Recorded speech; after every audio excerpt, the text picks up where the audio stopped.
the mystery of the Midnight Librarian. In the town of Storybrooke, there were 3 friends known for their particular talents. Maya was a listener. She could hear the difference between the hum of a happy refrigerator and the grumble of a sad one. Ben was a noticer. He saw the scuff on a shoe that told a story, and the way dust settled in patterns that others missed. Leo was a connector. He could take Maya's sounds and Ben's sights and weave them into a story that made sense. Their favorite place was the Storybrooke Library, an old building with stained glass windows and the smell of lemon polish and old paper. The librarian, Mr. Penrose, knew everything and always saved the best new mystery books for them. One Monday, they arrived to find the library in chaos. Mr. Penrose was frantic. "It's gone," he whispered, his usual calm shattered. "The Atlas of Impossible Places." He led them to a special display case in the history nook. The glass door was unlocked. Inside, on the empty velvet stand, lay a single white feather. The atlas was the library's treasure. It wasn't a normal atlas. It was hand-drawn by an eccentric explorer, filled with maps of places that shouldn't exist, like the Cave of Whispering Tides and the Forest of Forever Noon. "Who would take it?" Meyer asked. "And why leave a feather?" Ben added, peering at it. It was a small, fluffy down feather, pure white. Chief Grady was called. He took notes but looked bored. Probably a prank. It'll turn up. But the 3 friends knew this was no prank. This was a mystery. Clue 1, the silent alarm. The library had a simple magnetic alarm on the case. It hadn't gone off. Because it was already disarmed, Leo deduced, the thief knew how to turn it off, or had a key. Clue 2, the lemon scent. Maya closed her eyes and sniffed the air around the case. Lemon polish, but also peppermint. Beneath the library's usual smell was a sharp, clean scent of candy. Clue 3, the dust trail. Ben got on his hands and knees. The library was spotless, but under the case, in the narrow gap between floorboards, was a line of disturbed dust.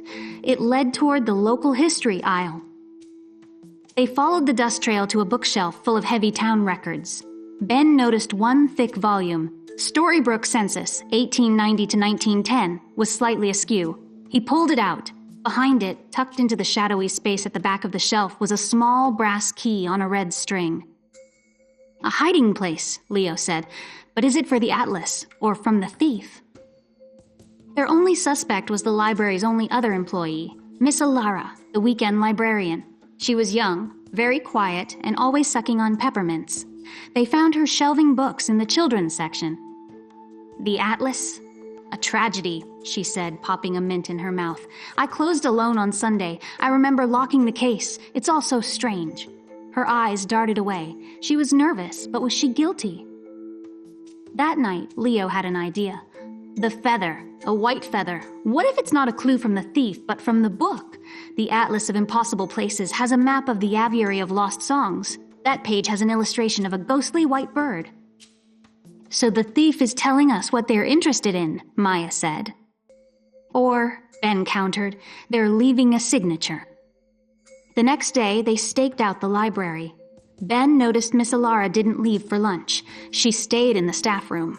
Maya, listening at the door, heard the faint, rhythmic shush-shush of pages being turned quickly, not the sound of someone eating. They needed to see what she was reading.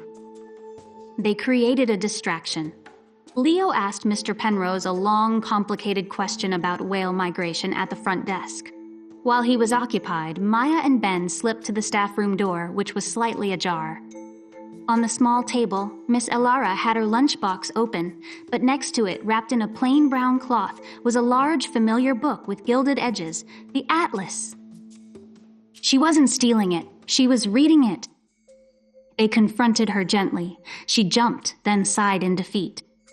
"I'm not a thief," she whispered. "I'm a borrower. My grandmother grew up here. She told me stories about a secret garden, a place that only appears in certain light. She said it was in the Impossible book. I just wanted to find it, to see if her stories were true. I have a key because I helped clean the case. I was going to put it back tonight." She opened the atlas to a map titled The Sundial Garden. In the margin, in faded pencil, was a note. "For E.L., who knows how to look. AP. AP was Archibald Pembroke, the explorer. EL was Eleanor Lightfoot, Miss Alara's grandmother. He gave her the book, Miss Alara said. The library got it later. I just wanted to see her note, to feel connected to her. The mystery was solved, but it wasn't a crime. It was a family story. Together, they went to Mr. Penrose. Miss Alara confessed, tears in her eyes. To their surprise, he chuckled. Eleanor Lightfoot. She was a legend. She helped Pembroke verify half the same possible places were real. The sundial garden is just the old parson's estate, you know. The topiary looks like a sundial at 4 p.m. in July. He wasn't angry. He was delighted. The book belongs to everyone, but especially to those who have a piece of its story. He made a new rule. Every Sunday, Miss Alara would host Impossible Places Story Hour, reading from the Atlas and telling her grandmother's tales. The three friends sat in the front row for the first one. As Miss Alara read, Leo connected the dots. Ben noticed the happy shine in her eyes, and Maya listened to the wonderful new sound of a story being shared, not stolen. They had solved the mystery, and in doing so, they hadn't found a thief, but a lost chapter, which they decided was the very best kind of find. The end. The Case of the Vanishing Violin. In the small seaside town of Harmony Bay, music was in the air. The cry of gulls, the sigh of waves, and the sweet, soaring notes from Mr. Linden's violin shop. Mr. Linden was old and kind, and his shop, the Singing Wood, was a magical place filled with the scent of rosin and pine. Three friends were drawn to the shop like magnets. Clara had perfect pitch. She could name any note she heard and detect the tiniest flaw in a tune. Mateo had a photographic memory. He could recall the exact arrangement of every violin on the wall, every tool on the bench. Eli was the puzzle solver. He could take Clara's sounds and Mateo's pictures and fit them into a story that made sense. Their world tipped upside down on the morning of the Summer Music Festival. The festival's star, a world-famous violinist named Madame Vega, was to play on a priceless ancient violin called the Sunset Stradivarius. It was kept safe in Mr. Linden's special humidity-controlled back room. The day before the festival, it vanished. The back room was locked. The window was locked. The only thing out of place was the faint, lingering smell of salt water and vanilla. On the floor near the empty case was a single, perfect seashell. Police Chief Barnes was stumped. No forced entry. The alarm was off because Mr. Linden was working inside. He stepped out for 10 minutes to get a cup of tea. That's all it took. Madame Vega was distraught. The festival was ruined. Mr. Linden looked heartbroken, as if he'd lost a child. Clara, Mateo, and Eli looked at each other. This was their case. Clue 1, the scent. Clara closed her eyes and inhaled deeply. Salt water, strong, like the harbor at low tide. And vanilla, not food vanilla, like perfume or lotion. Clue 2, the seashell. Mateo picked it up. It was a common oyster shell, but inside, someone had drawn a tiny, intricate musical note in silver ink. It's a message, or a signature. Clue 3, the silence. Eli thought out loud. Mr. Linden steps out for exactly 10 minutes. The thief knew his routine. The alarm was off. They didn't smash and grab. They walked in, took it, and walked out. They had a plan. They made a list of people who knew the routine and loved violins. There was Anya, Mr. Linden's ambitious apprentice, who sometimes smelled of vanilla hand cream. There was Captain Roy, the old ferryman who was always hanging around the shop, talking about how music was the only good. Sound besides the sea. And there was Miss Kwan, the strict festival director, who was furious the valuable instrument was kept in a ramshackle shop. They decided to investigate. Clara and Mateo visited Anya in the workshop. She was sanding a violin back, her eyes red. I'd never hurt Mr. Linden or his violins, she sniffed. Her hands did smell of vanilla, but on her bench was a detailed schedule of Mr. Linden's tea breaks for the week. He's forgetful, she explained. I write it down so I know when to mind the front. Eli went to the docks to find Captain Roy. His boat, the Sea Note, smelled of salt and engine oil. A tragedy, he boomed. That violin had a voice like a siren. To lose it to the silence. He seemed genuinely upset. But Eli saw a large, empty, velvet-lined case under a tarp in the boat's cabin. Miss Kwan was in the festival tent, barking orders. Of course it was stolen. It should have been in a bank vault. I told them. When asked about her whereabouts, she glared. I was in a 2-hour conference call with the symphony board. You can check the records. Everyone had a motive. Everyone had an alibi. They were stuck. Back at their spot on the pier, Eli stared at the seashell. The shell is from the harbor. The smell is from the harbor. The thief either came from the water or wants us to think they came from the water. What if the thief didn't leave by the door? Mateo said. What if they went out the window down to the water? They rushed back to the shop. The window in the back room was high, overlooking a narrow alley that led to a small, rocky part of the shore. Mateo examined the window ledge. No scratches, no marks, someone didn't climb down. Clara looked at the ground outside. But someone did stand here recently. She pointed to 2 faint, damp footprints in the dirt, small footprints. Beside them was a drop of something dark. She touched it and sniffed. Rosin, from a violin bow. The pieces snapped together in Ila's mind. The thief didn't come in through the window. They went out to the window to hand it off to someone waiting outside. A partner. They followed the damp footprints. They led to the rocky shore and stopped at a post where boats were tied. Captain Roy's post. They ran to find Chief Barnes and told him their theory. He was skeptical but followed them. They found Captain Roy on his boat, not with a strad, but carefully polishing a beautiful old violin. That's not it, Mateo whispered. The scroll is different. Captain Roy saw them and sighed. You found me, but you're wrong. He held up the violin. This is Morning Star. It's mate to sunset. They were made as a pair. Madame Vega only ever cared for one. The other was left to rot in a collection. I borrowed the sunset just for a night, to reunite them, to let them sing together one last time before she sells it off to some private collector after the festival. I was going to put it back before the concert. He pointed to the shell. The note inside is the first note of the duet they're meant to play. I left it as an apology to the violin. Just then, Anya the apprentice came running down the dock, out of breath. Captain, you old fool! I told you not to do it! She turned to the chief. I figured it out. I saw his empty case. He told me his plan to save the violin. I've been trying to cover for him, to get it back before anyone knew. The mystery was solved, but there was no villain. Only a heartbroken old sailor who loved music too much, and a loyal apprentice trying to protect her mentor's friend.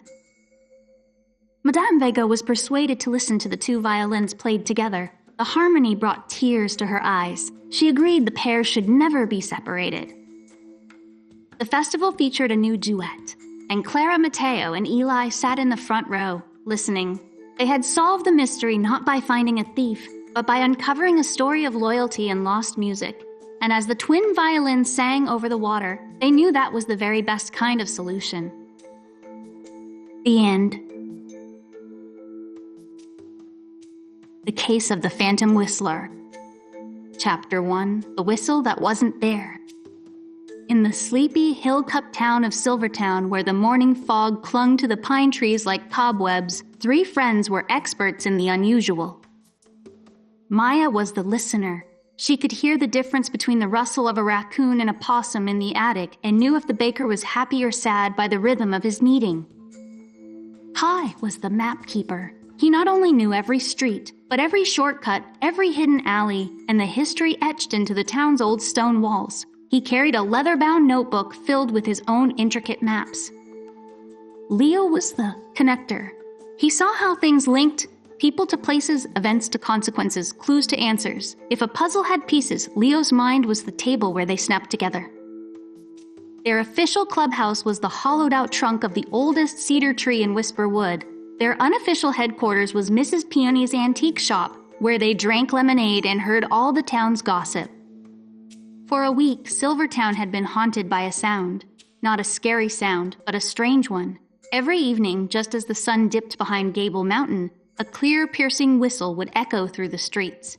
It was a 5-note tune, high-low, medium, high-low. It wasn't a bird. It wasn't the wind. And no matter how fast people ran toward it, the sound always seemed to come from somewhere else. An empty alley, the deserted old library steps, the foggy football field. The town was buzzing. Old Mr. Higgins claimed it was the ghost of the town founder who'd led settlers with a whistle. Kids dared each other to find the phantom whistler. The local paper ran a tiny, amused article. But on Friday, the mystery stopped being funny. The whistle came at sunset as usual, but 20 minutes later, the display case at the Silvertown Historical Museum was found open. Only one thing was missing, the Gable Mountain geode. It wasn't the most valuable thing in the world, but it was the town's favorite treasure. A massive, lumpy stone the size of a football, split open to reveal a breathtaking hollow of glittering purple amethyst crystals. It had been found by miners a century ago and was the town's good luck charm. Officer Murdoch, who was better at giving parking tickets than solving crimes, was baffled. No broken glass. Alarm never went off. The lock was just open, like someone had a key. The three friends looked at each other across their lemonades in Mrs. Peony's shop. A mystery had just turned into a case. Chapter 2, The Clue in the Tune. They went to the museum. The empty velvet stand in the case looked sad. Maya closed her eyes, listening to the room's new silence. Kai examined the lock, an old, simple keyhole unscratched. Leo looked at the floor. "Officer Murdoch," Leo asked politely. "The whistle always came at sunset, right? And the theft happened 20 minutes after." "That's what old Mrs. Gable said," the officer sighed, nodding toward the museum's elderly curator, who was sniffling into a handkerchief. "She was locking up, heard the whistle from the square, went to the window to look, got distracted for a few minutes, and then came back to find the geode gone." "A distraction?" Leo murmured. Maya's ears perked up. The tune, high, low, medium, high, low. Does that mean anything to anyone? Mrs. Gable looked up. It's familiar, like a nursery rhyme, but I can't place it. Kai was already flipping through his notebook. "The whistle locations," he said, pointing to a map he'd been sketching. "Alley by the bakery, old library steps, football field. They're not random. They form a rough triangle around the museum." The whistle wasn't just a spooky sound. It was a signal and a smoke screen. Chapter 3, Suspects in the Mist. They made a list of people who cared about the geode, knew the museum, and might want a distraction. First, there was Derek, a high school geology nut who came to stare at the geode every Saturday. He'd been heard arguing with Mrs. Gable, saying the geode should be studied in a real lab, not a dusty old display. Second, Anton, a reclusive artist who lived in a cabin on the edge of Whisper Wood. He painted landscapes and was known to use ground minerals in his paints. He loved the geode's color, calling it the heart of the mountain. Third, there was Miss Vance, the strict, no-nonsense principal of the elementary school. Rumor was the school board was thinking of closing the old museum to save money and expand the school library. The geode was the museum's main attraction. They decided to investigate using their skills. Chapter 4, The Geologist's Alibi. Kai and Leo went to find Derek at the rock shop. He was angrily polishing a piece of quartz. "The geode? Gone? That's a tragedy," he said, but his eyes lit up. "Maybe now they'll let proper scientists examine the fragments." When asked about the whistle, he snorted. "A childish prank. I was at the town council meeting last night with my dad, arguing for a new science wing. 50 people saw me." They checked. It was true. Chapter 5, The Artist's Colors. Maya went to visit Anton's cabin alone, knowing a gentle approach worked best. The cabin smelled of oil paint and pine. Canvases of Gable Mountain hung everywhere, all in moody purples and grays. "The phantom took it," Anton said, his hands stained with paint. "How poetic! The heart of the mountain stolen by a ghost." He seemed more intrigued than upset. "That whistle tune, it's an old miner's song, the Gable's Lament. My grandfather used to hum it." He then showed Maya his guest book. The last entry was from 7 p.m. the previous evening, a hiker from out of town who'd bought a small painting. A solid alibi. Chapter 6, The Principal's Motive. Miss Vance was in her office, surrounded by budgets. She was sharp and impatient. "The geode's disappearance is regrettable," she said, not looking up from her papers. "But perhaps it will allow for a conversation about the best use of town resources. I was working here until 8 last night. The night janitor can confirm." She seemed to have the strongest motive, but also the sturdiest alibi. They regrouped at the cedar tree, stumped. All 3 suspects had alibis for the time of the theft. Chapter 7, The Old Miner's Song. Maya was humming the 5-note tune. Anton said it was an old miner's song, the Gable's Lament. What if the tune isn't just a signal? What if it's a map? Kai's eyes went wide. He spread out his detailed town map. A map and notes, high, low, medium. What if it's directions? High street, low street, medium. There's no medium street, but there's middle lane. He traced his finger. Start at the high note. That could be High Street, by the old clock tower. Then low. That's the dip down to River Lane. Then medium, middle lane. Then high again, back up to High Street near the park. Then low, finishing down at the riverbank. The path formed a distinct, lopsided star, and in the very center of that star on the map was not the museum. It was the Silvertown Public Library. "The library?" Leo said. "But why?" Then he connected it. The alarm at the museum never went off. Mrs. Gable got distracted. What if the thief didn't need to break the lock? What if they had the key? Who has a copy besides Mrs. Gable?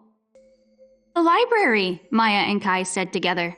The museum loaned items for displays. The library had a copy for setting up exhibits. They ran to the library. Chapter 8, The Secret in the Stacks. The librarian, a young friendly man named Ben, was confused. "The museum key?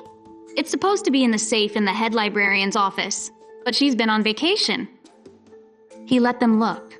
The safe was a simple old metal box. It wasn't locked, and inside, where the tag key should have been, there was only a small polished piece of amethyst the size of a marble. A calling card.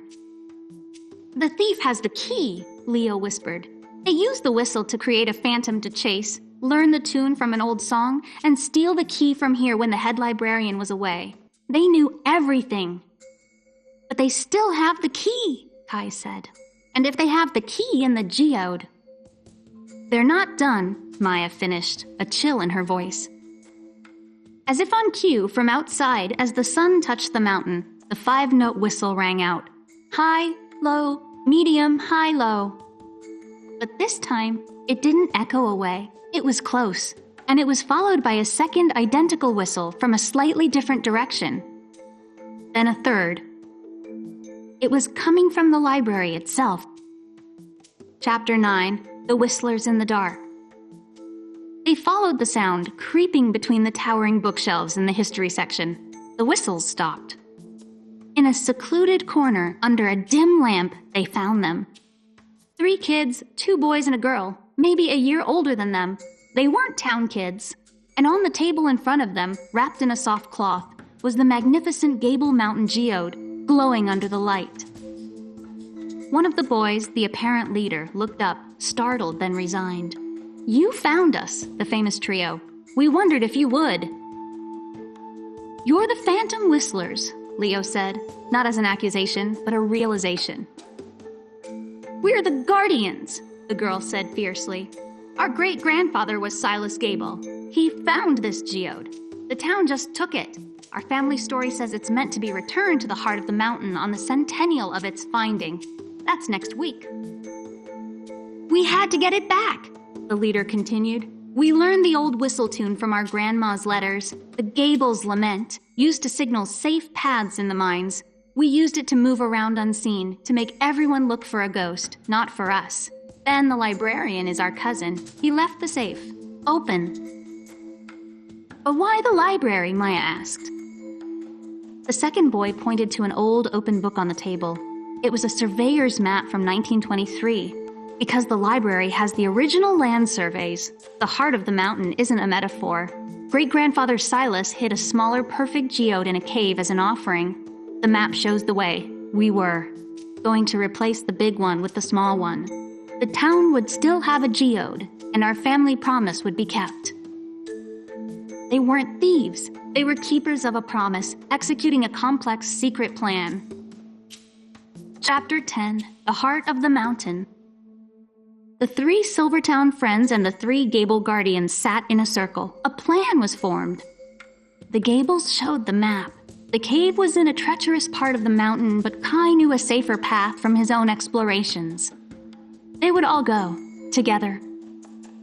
At dawn the next day, the 6 kids set out. It was a long, difficult hike, following the century-old map. Finally, they found the cave, a narrow crack behind a waterfall. Inside, in a small niche, sat a geode. It was a fraction of the size of the town's, but its crystals were even more brilliant, like a cluster of frozen violet stars. Carefully, reverently, they made the swap. The Gable Guardians placed the small, perfect geode into the museum's velvet stand back in the library. They had the key, after all. They wrapped the large one in thick padding for its journey. 2 days later, the town was in an uproar. The geode was back, but was it smaller? Mrs. Gable swore it was. Others said it was just the lighting. The newspaper called it the miracle of the shrinking geode. Only the 6 kids and a smiling Ben the librarian knew the truth. The Gable Guardians returned home, their family promise fulfilled. The big geode was secretly placed in the cave. Return to the mountain's heart. Chapter 11, A New Tune. A week later, Maya, Kai, and Leo sat in their cedar tree. The town had calmed down. The phantom whistles were gone. They had solved the mystery, but they had also helped solve a family story. We didn't catch criminals, Maya said. We helped finish a song, Kai added, looking at his map where he'd drawn the whistle's path. Leo smiled, and we learned that some mysteries have more than one right answer. That evening at sunset, from the direction of Gable Mountain, the wind carried a new sound down to Silvertown. It wasn't the old 5-note lament. It was a different tune, lighter, happier. And if you listen very closely, it sounded like it was being whistled in harmony by 3 voices. The friends listened, smiled, and knew their town's story was richer, and its heart, in more ways than one, was exactly where it belonged. The end. The Case of the Clockwork Sparrow. Chapter 1, The Disappearing Sound. In the bustling city of Ethelberg, there were 3 friends who were experts at finding things nobody else could see. Leo was the finder. He could spot a lost button in a pile of leaves from across the park. Maya was the listener. She could hear the difference between the hum of a working street lamp and the sad, silent buzz of a broken one. Kai was the knower. He knew how things worked, why clocks ticked, why kites flew, and why the old train station had exactly 143 steps. Their headquarters was the abandoned Ethelberg Observatory, a dusty round building atop a small hill in the middle of Cedar Park. Its great telescope was broken, but its dome had a perfect skylight for stargazing, and its walls were lined with empty bookshelves just waiting for mysteries. One Tuesday afternoon, the city's oldest and most beloved sound vanished. It wasn't a loud sound. It was a small, sweet, mechanical tweet, tweet, tweet that came from the top of the gilded canary clock tower in the city square. Every hour on the hour, a tiny, jeweled bird made of brass and copper would pop out of a little door, puff its chest, and sing the time. The city set. Their watches by it. Babies were soothed by it. Old Mr. Abernathy at the newsstand said it was the sound of the city's heart beating. At exactly 3 o'clock, Leo, Maya, and Hai were in the square, waiting to hear it. The minute hand clicked into place. The crowd of pigeons on the cobblestones shifted. Silence. Not just quiet, a thick, woolly, wrong silence where a familiar song should have been. The little door on the clock tower stayed shut. Mayor Winstone, a small, flustered man, came bustling out of the town hall. "What's happened? Where's the bird?" The clock keeper, a thin, nervous woman named Miss Prim, was wringing her hands at the tower's locked door. "It's gone! The Clockwork Sparrow! It's been taken! And the door was locked all day!" Chief Inspector Barnes arrived, his boots clicking on the stones. He had a kind face, but a voice that was used to being loud. "Stand back, everyone! This is a matter for the police!" Leo, Maya, and Kai looked at each other. Their eyes said the same thing: a mystery. Chapter 2, First Clues on the Wind. Inspector Barnes questioned Miss Prim. No signs of a break-in? No one suspicious? "Only the usual visitors for the weekly winding yesterday," Miss Prim sniffled. "Myself, of course. Old Mr. Grimsby from the Historical Society to check the gears. And young Pete from the Chronicle to take his weekly photo for the paper. That's all." The inspector wrote it down. "Probably an inside job, or a mechanical fault. We'll get to the bottom of it." But the three friends knew the police would look for big, obvious clues. They were experts at the small, strange ones. Clue 1, the feather. While the crowd murmured, a single, tiny copper feather, no bigger than a fingernail, drifted down from the clock tower and landed at Maya's feet. It was bent, as if it had been pulled off with force. Maya picked it up. "It's warm," she whispered. "Not from the sun, like it was working recently." Clue 2, the scent. Kai had a keen nose. He sniffed the air around the base of the tower. Oil, clockwork oil, but also peppermint and old books. Clue 3, the pattern. Leo's eyes scanned the cobblestones. He saw nothing. Then he looked up. On the wall of the bakery next to the tower, high up, was a faint, greasy smudge. Then another on a drain pipe, and another on a windowsill of the antique shop across the lane. It was a trail, heading away from the square. "Someone didn't come down the stairs," Leo said. "They climbed down the wall." Chapter 3, the suspects and the society. They decided to investigate the three people who had been in the tower. First, they went to the offices of the Ethelberg Chronicle. Pete, the photographer, was a lanky teenager with ink-stained fingers. His darkroom smelled of chemicals, not peppermint and books. "The sparrow?" he said, showing them the last photo he'd taken. It showed the bird mid-song, beautiful and perfect. "I love that little guy. Why would I steal my favorite subject? Besides, I was developing photos all morning. Ask my boss." His alibi checked out. Next, they visited Mr. Grimsby of the Historical Society.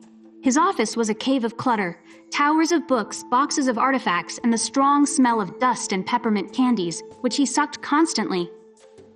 "A tragedy!" he boomed, his white mustache quivering. "The sparrow is a priceless artifact, the work of the master craftsman, Alistair Finch, 200 years ago.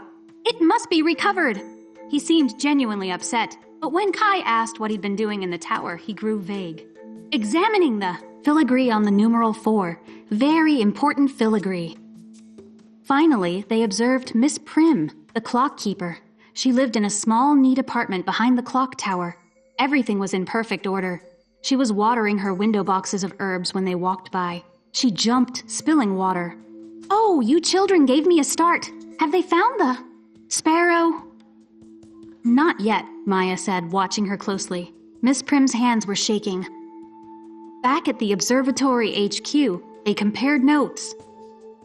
"Pete has an alibi and no motive," Kai said, drawing a chart on their chalkboard. "Mr. Grimsby has the knowledge and the scent of peppermint and books," said Maya, "but he loves the sparrow." "Miss Prim is nervous, too nervous," Leo added, "and she has the only key." "But the clue of the wall climber doesn't fit any of them," Kai pointed out. "Mr. Grimsby has a bad knee. Miss Prim is afraid of heights. Pete is tall but clumsy." They were missing something, or someone. Chapter 4, The Whisper in the Walls. That night, Maya had an idea. The sparrow is a machine. A tiny, complex machine. If it was stolen, maybe it's broken. And if it's broken, someone in this city would need to fix it. Who fixes tiny old machines? "Old Man Rolf," Leo and Kai said at the same time. Old Man Rolf ran the curiosity shop down by the river. The sign was crooked, and the window was full of everything from broken music boxes to rusted typewriters. He was rumored to be able to fix anything. The next morning, they went to his shop. A bell tinkled as they entered. The air smelled of solder, oil, and cinnamon. Old Man Rolfe peered at them from behind a magnifying glass attached to his forehead. "We're looking for information," Kai began. "About clockwork," Maya added. "Specifically birds," Leo finished. Rolfe's one good eye, the other was milky, narrowed. "Clockwork birds, eh? Haven't seen one of those in years. Except on top of the tower, of course. Heard it's gone quiet." He turned back to the delicate gear he was soldering. "If someone wanted to fix one," Kai pressed, "would they come to you?" "Maybe, if they didn't go to the source." "The source?" Leo asked. Rolfe put down his tool. Alistair Finch, the man who made the sparrow, didn't just make one thing. He made a whole menagerie. A clockwork cat that chased shadows, a butterfly that flapped on the hour. They're all lost, broken, or hidden. But they say he left blueprints, a whole book of them. Finch's folio. Anyone who had that book wouldn't need me. They could fix anything themselves. Finch's folio. The name hung in the dusty air. As they left, Maya's sharp ears picked up something. From a vent in the shop's wall, she heard a faint, rhythmic sound. Not a tick. A soft, slow, metallic scratch, scratch, scratch, like a tiny key turning in a tiny lock over and over. She told the others, "There's something in his walls." Chapter 5, The Antique Trap. They decided to watch the curiosity shop. From a bench across the street, they took turns observing. Leo noticed that while the shop was closed for lunch, Old Man Rolfe didn't leave. The lights just went off. Kai noticed that the shop's chimney, long unused, had a very faint shimmering heat haze above it on the cool day. Maya, listening, heard the scritch-scritch sound get faster at certain times, like when the mailman passed by. "He's hiding something in there. Maybe the sparrow, maybe the folio," Leo said. They needed to get inside and look at that vent.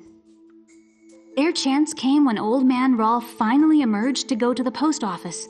He locked the door carefully. Maya, the smallest, was the lookout. Kai, who understood locks, had a paper clip and a tense minute of fiddling before the old lock clicked open. Leo led the way inside. The shop was even more crowded inside than it looked. They navigated carefully to the back wall where Maya had heard the sound. The vent was there, high up. "Boost me," Leo said to Kai. As Kai boosted Leo up, Leo's hand brushed against a seemingly ordinary bookshelf. There was a soft click. One of the shelf panels swung inward, revealing a dark, narrow staircase leading down. They had found a secret room. The staircase led to a basement workshop, and in the center of the workshop, under a bright lamp, was the gilded canary clockwork sparrow. It was open, its tiny gears exposed. Next to it lay a set of tiny, delicate tools, and open on the workbench was a large leather-bound book with intricate drawings of mechanical animals, Finch's folio. But Old Man Rolfe was not the thief. Sitting at the workbench, peering at the sparrow through goggles, was Miss Prim, the clock keeper. She looked up, her face pale with shock. Chapter 6, The Keeper's Confession. "You," she gasped, "you shouldn't be here." "You stole the sparrow," Leo said. "I didn't steal it. I'm saving it." Miss Prim's voice was desperate. She took off her goggles. For months, its song has been getting slower, a grinding in its mainspring. It was in pain. I couldn't just let it break forever. I know the tower's secrets, the loose stone on the west face, the hidden grips. I climbed down with it. Rolfe is my uncle. He's the only one I trust with the folio. We've been working day and night to repair it before anyone noticed. "But why the secret?" Meyer asked. "Why not tell the mayor?" He would have sent it to some big modern museum workshop. They would have replaced its heart with electric parts. They wouldn't understand. Its song isn't just noise. It's the city's rhythm. It needs its own voice. She showed them the folio. On the page for the sparrow in the margin was a note in spidery handwriting. "The song is the key. When the fifth note falters, seek the heart of the menagerie." "The fifth note of its song has been flat for weeks," Miss Prim said. "That's what led me to the folio. I think Heart of the Menagerie is another of Finch's creations. A master device that keeps all the others in tune. If we can find it, we can fix the sparrow perfectly." The three friends looked at each other. The mystery had changed. It wasn't a theft, it was a rescue mission. Chapter 7, The Heart of the Menagerie. They agreed to help Miss Prim and a grumpy but impressed old man Rolf. The folio held clues to the heart's location, written in riddles.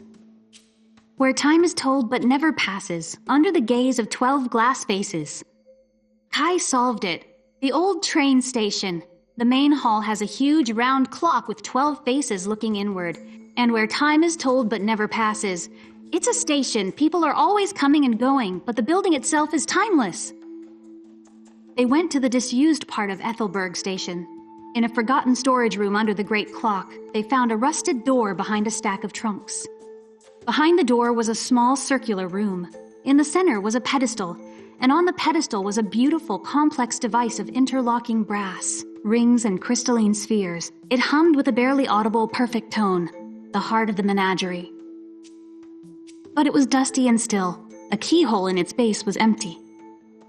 The folio mentioned a windfall key. A windfall is an unexpected piece of good fortune, Maya said, or something blown down by the wind.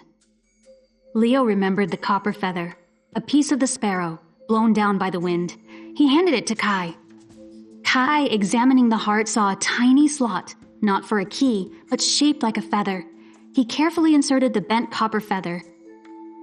There was a whir. The brass rings began to turn. The crystalline spheres sparkled.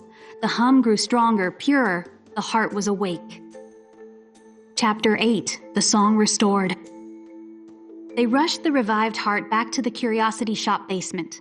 Old Man Rolf carefully connected a fine silver wire from the heart to the sparrow's mainspring. He turned a dial on the heart. The perfect hum transferred into the little bird.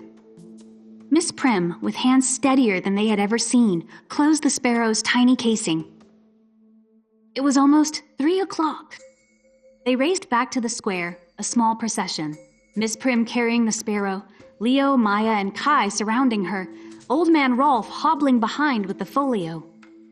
Inspector Barnes was there, looking frustrated.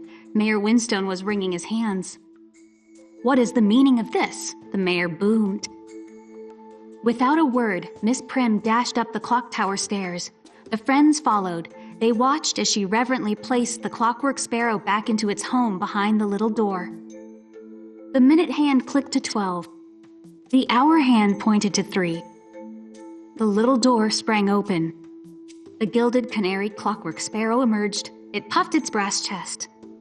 And it sang, "Tweet, tweet, tweet." The song was clearer, sweeter, and more joyful than anyone could remember. It echoed over the rooftops of Ethelberg, and the whole square erupted in cheers. Chapter 9, Truth and Time. Later, in Mayor Winstone's office, the whole story was told. The mayor was angry at first, then astonished, then deeply moved. "You mean to tell me," he said, "that our sparrow was sick, and you performed a mechanical surgery to save it?" "It needed its family," Miss Prim said softly, patting the folio, "just like we all do." Inspector Barnes chuckled. "Well, I'll close the case as mechanical malfunction, resolved by civic-minded experts." He winked at the three friends. The mayor made a decree. Miss Prim was appointed chief keeper of the Finch Menagerie, tasked with using the folio and the heart to find and restore any other lost clockwork creations. Old Man Rolf was named the official city artificer. And Leo, Maya, and Kai were given a special shiny badge each, declaring them junior keepers of the quiet wonders. Chapter 10, A New Hum in the City. That evening, the three friends sat in their observatory HQ. The city below glowed, and the familiar, sweet song of the sparrow rang out over the rooftops every hour, perfect and true. "We solved it," Leo said, smiling. "But not by finding a thief, by finding a reason." "We listened to the small sound," Mir added. "And learned how the broken pieces fit together," Kai finished. They knew now that the city was full of more than just one mystery. It was full of hidden hearts, quiet songs, and forgotten stories waiting to be found. And as the clockwork sparrow sang out into the night, they knew they were ready to listen for the next one. The end. The Case of the Vanishing Van Gogh. Chapter 1, A Sunny Disaster. In the town of Brushstroke Bay, every street was named after a painter. The ice cream shop sold colors like Minty Monet and Starry Night Swirl. In this town lived a boy named Leo. Leo had eyes the color of storm clouds and a mind that never stopped worrying. His best friend was his Gran. Gran ran the Wobbly Easel Art Library. It was a magical place. You could borrow real paintings for your bedroom wall, just like books. One rainy Tuesday, disaster struck. The library's newest and most precious painting was gone. It was a small, sunny study of sunflowers by Vincent van Gogh. It was on loan from a big museum. In its place on the wall was a doodle. It was a perfect silly doodle of a frowning sunflower in a raincoat. Chief Inspector Grumble blustered into the library. He was more mustache than man. A clear case of international art napping, he boomed. Seal the doors, question the geraniums. He did not look at the doodle. But Leo did. He tugged on the inspector's trench coat. Mr. Inspector, the thief left a note. Look at the drawing. The raincoat has buttons shaped like little stars. The puddle has a wobbly reflection. Clues in doodles? Pish-posh, lad, scoffed the inspector. This is work for professionals. Gran looked very sad. Her glasses were misty. Leo knew he had to help. He was not a professional. But he was the best noticer in Brushstroke Bay. He pulled out his detective notebook. The notebook was covered in doodles. Leo got to work. Chapter 2, The Clues in the Doodle. Clue number 1, the silent alarm. The library's fancy alarm had not gone off. Gran, Leo asked, who knew the code? Just me, dear, she sighed. And Mr. Finch, he fixes the picture frames every Monday. And dear Mrs. Lovelace from the tea shop, she brings me scones. I tell her everything. And, well, I might have written it down on a sticky note. Leo looked. He found the sticky note under a pot of glue. The code was gone. Someone close by knew the secret numbers. Clue number 2, the peculiar puddle. Leo studied the doodle again. The reflection in the puddle was strange. It was not the sunflower. It was a window. A window with diamond-shaped panes. Leo knew every window in town. The only diamond-paned window was in the attic of the old clock tower. Clue number 3, the starry buttons. Why stars? Did the thief just love stars? Leo rushed to the art history section. He found a big book on Vincent van Gogh. He turned the pages. Then he gasped. The famous painter loved stars. He painted a whole sky of swirling ones. The thief was leaving a signature. The thief loved Van Gogh, too. Chapter 3, A Trap is Set. That night, Leo told Gran his plan. The next day, a rumor spread through town. It spread like spilled glitter. The rumor said the Van Gogh had been found. It was hidden in the last place anyone would look. It was in the salty, smelly net of Old Man Salty, the fisherman. As Leo predicted, Chief Inspector Grumble charged down to the docks. Half the town went with him. Leo did not go to the docks. He hid behind a stack of crab pots. The crab pots were near the clock tower. He did not have to wait long. A sneaky figure slipped out of the tower side door. The figure was wrapped in a dark cloak. The figure scurried toward the art library. It was time. Leo followed. He was as silent as a shadow. His heart beat like a drum roll in his chest. Chapter 4, The Thief is Found. Inside the library, the figure went straight to a large painting. It was an ugly painting of a fruit bowl. Nobody ever borrowed it. The figure lifted the fruit bowl painting off the wall. Behind it was a hidden safe. the Van Gogh was never moved far. It was hidden here. The last place anyone would look in an art library. I knew it, Leo said. He flipped on the lights. The figure spun around. It was Mr. Finch. Mr. Finch was the nervous bird-like frame repairman. You, Leo said. You knew the alarm code. You have a studio in the clock tower attic. You have the diamond window. And you love Van Gogh. You are always talking about his beautiful stars. Mr. Finch's shoulders slumped. I was not going to keep it, Leo. I just wanted to borrow it properly, to study it up close for 1 week. The library only lends for 3 days. How can anyone understand his genius in 3 days? I was going to return it. He pointed to the safe. I kept it perfectly safe, perfect humidity. Just then, Gran and Inspector Grumble arrived. The inspector was very winded.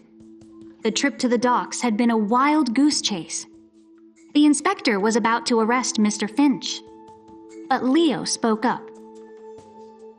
Wait, he is telling the truth. He is an artist, not a thief. Look. Leo pointed to Mr. Finch's open toolkit. Inside were dozens of tiny drawings on scraps of wood. They were drawings of the sunflower. He had copied it over and over. Each drawing was brighter and more alive. He was trying to learn the master's secret. Chief Inspector Grumble harumphed. Stealing is stealing. The museum will be very angry. But Gran stepped forward. She looked at Mr. Finch with kind eyes. You know, she said softly, the wobbly easel has a special loan. It is called a long-term learner loan. It is for serious artists. You just had to ask. Mr. Finch's eyes filled with tears. I am so sorry, Agnes. The painting spoke to me. It said, stay a while and listen. Chapter 5, Chief Noticer. In the end, the Van Gogh was returned to its spot. It seemed to shine brighter than ever. Mr. Finch was not arrested. Instead, he got the first official long-term learner loan. He also taught a Saturday class for kids. The class was called Doodle Like a Master. And Leo? Chief Inspector Grumble scratched his mustache. He handed Leo a small, official-looking badge. The badge was a little crooked.